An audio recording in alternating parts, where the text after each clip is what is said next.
My name is Maggie Inscho, and October is Domestic Violence Awareness Month, and I am a survivor.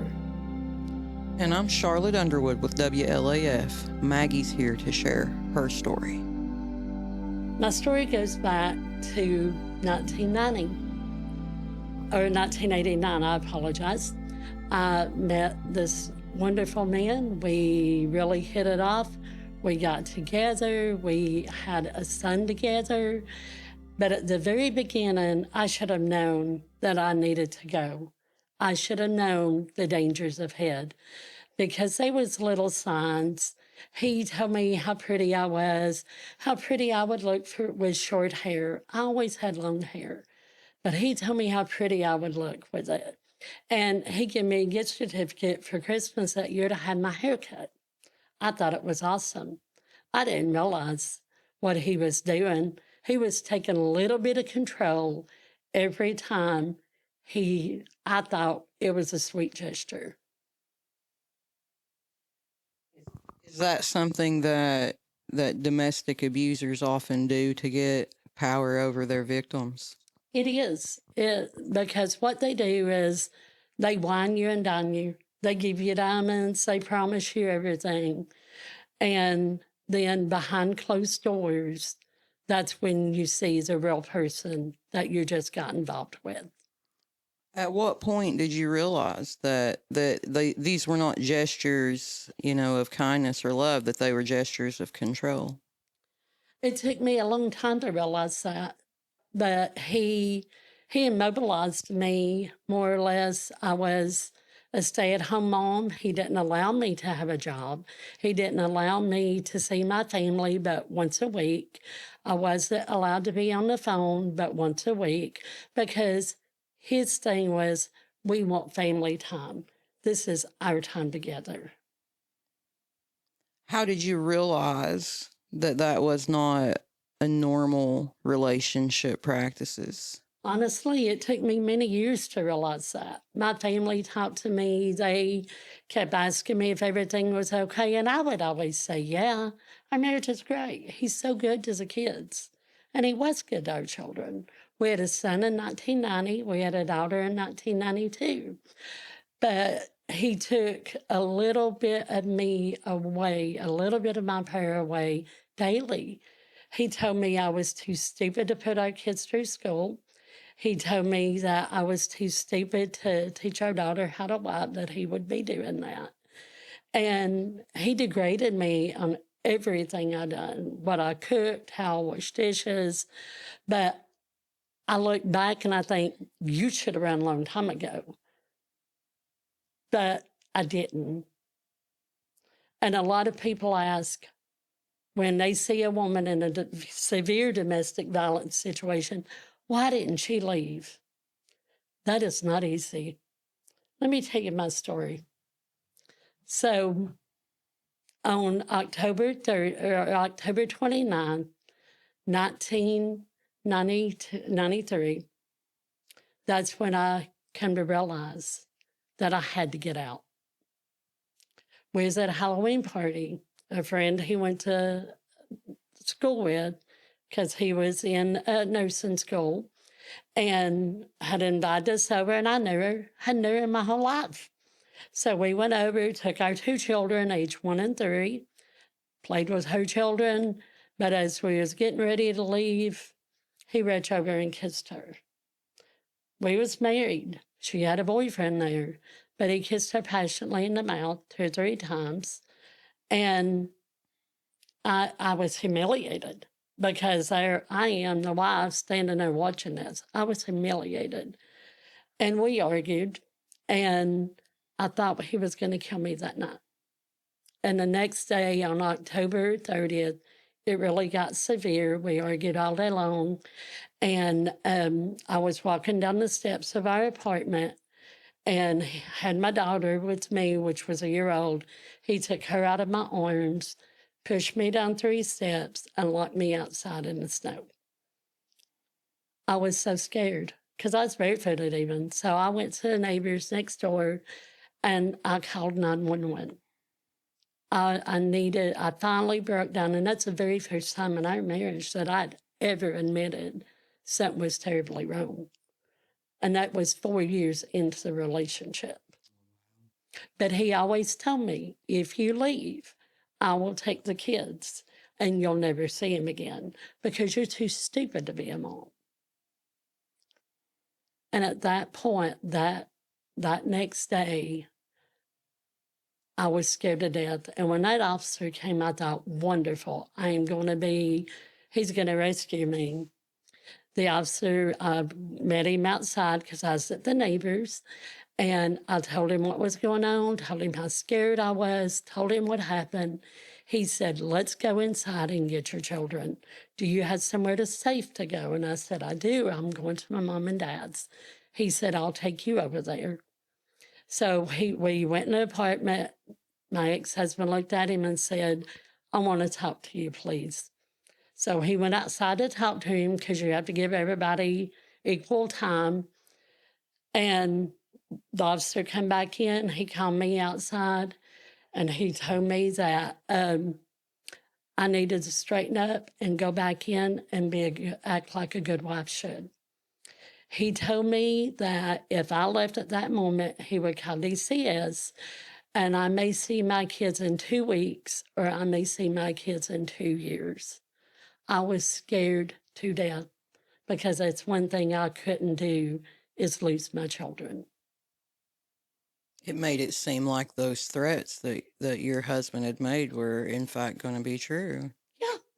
Yeah, I honestly thought, and we argued all evening, and I honestly thought he was going to kill me that night. The officer also told me that I needed to behave, like I was the one that had done something bad. And I look back, and that lady was a scared 24-year-old mom. I'm sorry, she was scared to death. She had her 2 babies. She didn't know what to do. So that evening, we argued all evening. I prayed to God that night that he would not kill me in my sleep because I thought that's what was going to happen. The next day was Sunday, October 31st. And I felt at that time, I knew what I had to do to get out. I knew what steps I had to do. So he drank. So I made sure I gave him beer after beer all day long to get him drank. I had went upstairs. I put a sheet over our comforter. I had a T-shirt on that had a little split right in the front. I knew what I had to do. So he was asleep. So I called my sister and I told her, I said, Hazel, I'm finally going to do it. She said, thank God you're finally going to leave him. I said, no, I'm going to kill him. And she said, no way. And I said, no, I'm going to kill him. And here's how I'm going to do it. I said, I've given him beer all day long. He's passed out. This evening, I'm going to help him up to the bed. I'm going to tie him up to the sheet, tie him up with a sheet. I had my own skillet laying on the nightstand beside the bed. This iron skillet meant a lot to me because my uncle gave it to me when we got married. And he said, I'm giving this to you in hopes you use it on him someday. My Uncle Jim knew deep down, I never told my family. I never said anything. That was my secret because I was so ashamed and humiliated. And I was nothing. I was trash, and nobody would ever want me or be with me but him because I was nothing. So this is what I had resulted to. A lot of people see this and they say dinner or lunch. I looked at the skillet that day and I knew that I thought that was my only way out. I was telling my sister everything I was going to do. I was going to beat him to death with iron skillet, throw it out the window, take his hands, pull open, jerk my T-shirt open and start screaming and acting like he had attacked me, and I had no other way out. She went into fits. Her husband asked her what was going on, and he said, tell her to pack her bags. I'm on my way. I'll go get her brother and we're coming. She's like, Maggie won't leave because he won't let her take her kids. He said, oh, she's taking her kids. And they did. I lived in La Follette Housing Authority. I owned nothing of value. I had my children. That was my valuables. And that's what I wanted to leave with. And they came in, told him why they was there. And he said, well, Maggie can leave. And I said, I'm taking my babies. He said, no, you're not. He picked the telephone up and called 911 himself that day. And when he called in, they sent out 5 officers. One parked in the entrance, one parked in the exit, and the other 3 came into my apartment. That night, my heroes was my brother and brother-in-law and sister and those 3 police officers. It was J.T. Holzenbach, Johnny Vanover, and Ricky Ford. Those men are the one who saved me and helped me. The day before, the officer failed me. And like many women, I thought there was no other way out. When those officers come in the door, they asked what was going on. I told them I was trying to leave and he wouldn't let me. And he said, no, she can leave, but she's not taking my children. First thing J.T. Holzenbach asked is, are you their mother also? I said, I am their biological mother. He said, the children go with their mama. And that is what I needed to hear. That is what deep down I thought I would never hear. But I did. And they told me to go pack a bag for us. I said, I've already got them packed. I had diapers, wipes, and all their clothes packed in 2 garbage bags. And the officer told me, Johnny Vanover said, you might want to get anything of value you want to take now. I reached and got my baby books and my children's baby photos. That's what I took. That was my value, that and my children. We looked for the car keys for over an hour. Couldn't find them anywhere. I started at the steps to go hunt them, and he started up behind me. J.T. Holzenbach was smiling statue, but to me that night, he was 10 foot tall and bulletproof because he put his hand across that banister and he said, you're not going near her. And they made sure, those 3 police officers, that he didn't come near me. And I had my children. My children was playing. They had no idea. We never fit in front of the children to the day before when he done that. And I thought, I'm finally going to get to leave. We did. We got outside to get the car seats. J.T. Holzenbach put his arm on mine, his hand, and he said, ma'am, you act like you got a good head on your shoulders. I hope you use it and you don't come back in this mess. He said, you can do this. Nobody had ever told me that. Nobody had ever said that to me because I wouldn't confide in my family because I knew they'd kill him. And I didn't want them to go to jail because of me. I was going to take responsibility for that. Like many women, I felt there was no way out. But that night I left, it impaired me. That was on October 31st, 1993. I filed for divorce on on November 1st. It was in court and over with on December 8th the same year. That does not happen anymore. That was God sent. When I prayed those prayers, God heard me and he took care of me. He sent the people in my life that would help me, that he had already equipped before they ever walked through that door. After you made that decision, that's a hard decision.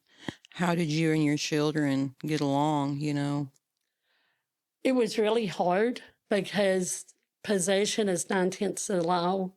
And I knew if he got a hold of my kids, I'd never see him again. So, but I knew I was going to go the next day and file for divorce. So what I done was that night, I went to my sister Hazel's. My brother lived upstairs, him and his wife and family, and they all protected me for about 4 days.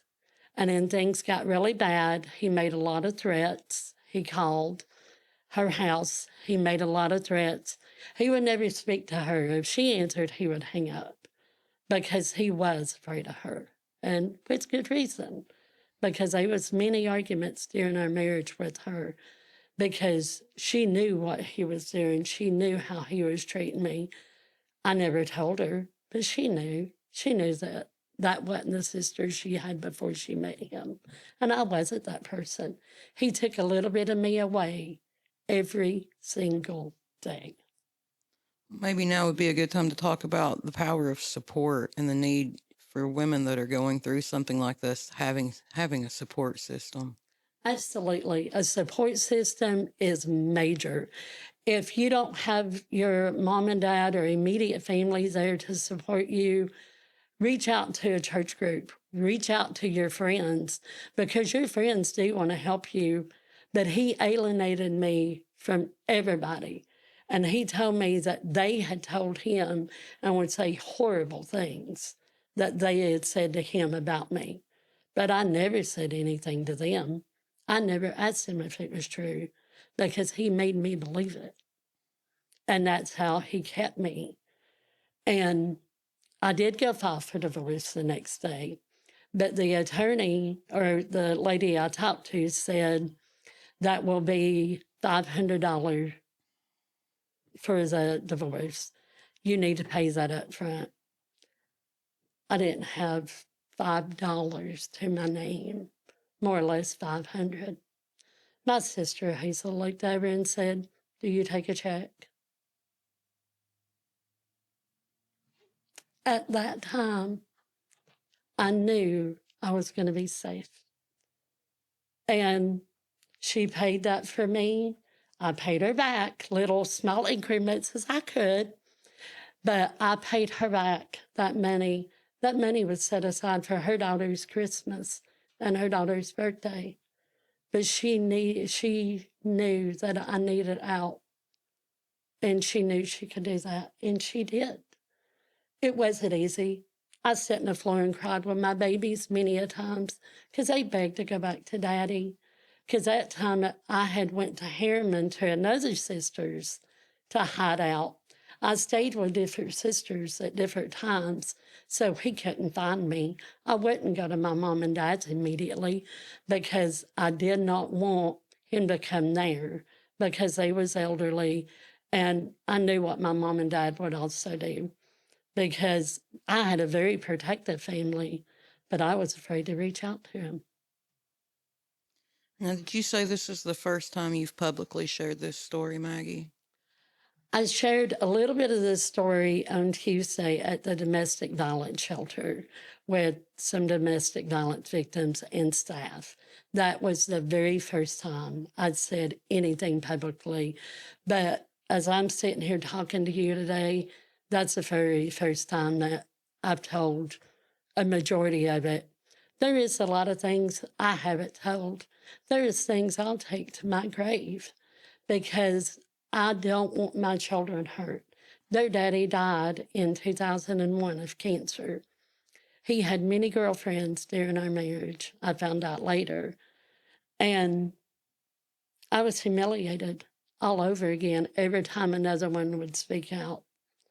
But I was scared. I'm still not ready, and I won't tell my children what he done a lot of times because nothing can be done now. And I don't want any hatred toward him because he was a good dad. He was good to the kids. He was just horrible to me. My children asked me when they was little, "Why did you and Daddy get a divorce?" And I said, "Because Daddy had girlfriends and you can't have girlfriends when you're married." That's all I told them. I always went to the domestic violence candlelight vigils every year. I volunteered at the domestic violence shelter for about 3 years. And I felt like I was able to gain me again a little bit every time I went to those. And I thought, wow, I wish I was that brave to tell my story. But I never could. I never could say anything. We was on our way to a candlelight vigil, and my son, my ex-husband, had already passed away. And my son said, Mom, I remember when Daddy hit you. He was 3 years old when I left. His sister was 1. His sister said, Daddy never hit Mommy. And he said, yeah, I remember when Daddy jerked Sissy out of your arms, pushed her down the 3 steps outside, and locked the door.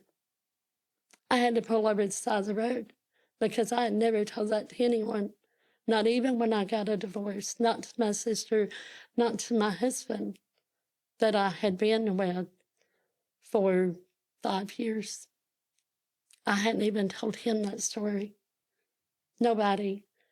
And I told my children, I said, guys, that did happen. I said, and I'm so sorry you had to remember it, but you know that Daddy loved you. I was still trying to cover for him because I didn't want my children hurt. Now that it's been, did you say 31 years? Yes. 31-year anniversary of freedom. Yes, tomorrow, 31 years of, if you had asked me 32 years ago if I could do that, my answer would have been no. There is no way I would have ever thought that I could be where I'm at today. When I was married to him, I had nothing. Well, I don't want to say nothing because I had my children. I had everything to me. But material things, I didn't even own a vehicle. And I wore the clothes that he bought and told me to wear. I did what he told me to do. And now I look back and I think, who in the world was that lady? Who was that lady who was willing to grab a skillet and beat a man to death with it to be able to get out? Do you have some advice for other women that may be in this situation before they reach that desperate skillet moment? Absolutely. Do not reach that desperate skillet moment because there is hope, there is healing, and there is somebody that is willing to listen to you. We have a wonderful domestic violence shelter, and the number they can call is 562-8351, and they can talk to any lady there, or there's a gentleman there too. And Charlotte, I want to clarify something. It's just not ladies that's abused. They're men that's being abused. Those men that have been abused. I knew a gentleman that was a police officer in another county. His wife had beat him. He would never say anything. His mom would ask him about the bruises, and he would always come up with an excuse because he was a police officer. And he finally left her. He finally got his freedom. And that's what you have to do for yourself. But it's so much harder for men to admit. And women can be just as cruel as a man can and say, women can say, you're useless. Women can say, you're nothing and you'll never be nothing. Everything my ex-husband said to me, a woman could say to a man. But I promise you, there's healing and there's hope. You do not have to stay in that situation. And if they say, well, nobody will ever want you, that's a lie. And I'm proof of that. I'm married to a wonderful man. We got married in 1999. We've been married for over 25 years. And when I first met him, I looked at on a blind date. I told my sister later, I said, that's the man I'm going to marry and spend the rest of my life with and raise my grandbabies with. She said, don't you dare rush into anything. I didn't. We dated for 5 years. But he treats me like an angel. Is he perfect? Absolutely not. Am I perfect? Absolutely not. But we work together because that's what real love is. That's what real compassion is. That's what being a helpmate is, working out things together. Well, now I know you work at the Children's Center. You're a victim advocate there and a case manager there. You have some exciting or any kind of news about the Children's Center, maybe an update? I do have an update about the Children's Center. We're so excited about what we are doing right now. We have been preparing, we have a basement, and it's called Carrie's Cave. I know you guys have been introduced to that before. We've had CPS, DCS that's come in and sat with children in our basement before. Well, we renovated that. And it is awesome. We put down a refrigerator, full-size refrigerator in there, full-size stove, more cabinets, and better space for the children and for the sitters and DCS, CPS employees that sit with those children. And stay tuned. We have some exciting things that we're going to announce very soon. That's wonderful. We'll look forward to that, Maggie. Thank you for sharing your story with us today. Thank you very much. And remember, there is healing and there is hope and there is somebody. And if you need to talk, I will be glad to sit with you and talk, because you're not alone. There are so many people in the same situation, but they're afraid to say anything.